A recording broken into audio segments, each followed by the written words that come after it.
那天晚上雨下得很大，店里只剩吧台角落一个年轻人，他跟我要了一碗汤，坐在那里盯着手机发呆。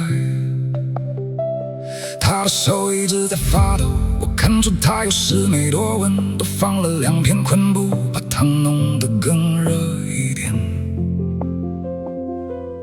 那时候的我其实也很累，店主要教孩子要养，身体撑着心却无力。看着锅里升起的热气，心里有个声音不停地问：你活到这个年纪，每天蹲在小店里煮汤，到底有什么意义？那一晚觉得自己很小，小得像一粒尘埃。年轻人喝完了汤，没有说什么，付了钱就走进浴里。我过去收碗的时候，看见碗底下压着一张写了字的卫生纸。老板，谢谢你的汤，这是我这1个月来第一次没有边哭边吃饭。我看着那张湿掉的卫生纸，站在空无一人的吧台前愣了很久，突然想起花眼睛里的因陀罗网，天上有一张无边无际的网，网上的每一颗宝珠都映着所有宝珠的光。一颗珠里有千万颗珠，千万颗珠里也有这一颗珠的模样。我以为那是佛菩萨眼里的世界里，我们这些凡夫很远很远。直到那一刻我才明白，什么叫一姬一妾，什么叫微尘含大钱。我以为这是我在黑夜里滴出一碗热汤，后来才知道是他留下的那几个字，把快要熄灭的我重新点亮。没有谁只是在给，没有谁只是在杯酒。一颗宝珠亮起的时候，万千光阴都在其中。你以为你只是独自撑着，你以为你只是孤单的围城，其实我们从未离开彼此。你递出去的每一道微光，早已落在某一个人身上，成为他继续走下去的力量。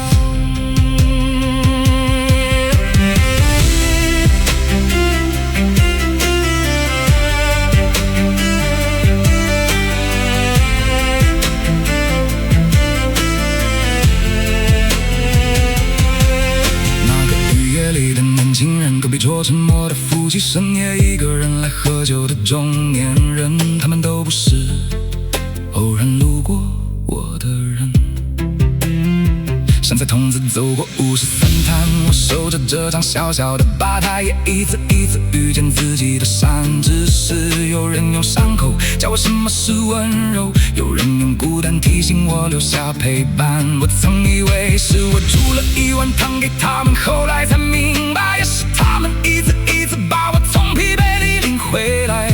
原来生活从来不是一个人的修行，我们都在彼此的生命里互相成全，互相朝见。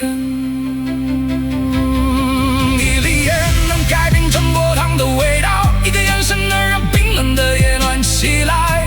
一碗汤里有海水，有土地，有在昆布的人，有只柴鱼的人，有我一路撑过来的日子，也有你没有说出口的夜晚。原来整个世界从来没有在远方，它就在这一碗汤里，就在这张吧台旁，就在我们终于愿意看见彼此的那一刻。我们怎么会孤单呢？你不是孤单的围城，每一粒围城里都有整个世界正在发生。你以为你在黑暗里迷路，其实万物的光正在你身上相遇。不是我照亮了你，也不是你拯救了我，是我们在彼此身上看见自己。我收好那张卫生纸，关上吧台的灯，雨滴落在路灯下，像满地细碎的星光。我拉下铁卷门，对着空无一人的巷子默默说了一声谢谢。谢谢每一个走进来的人，谢谢每一个在黑夜里仍然愿你留下微光的人。重重相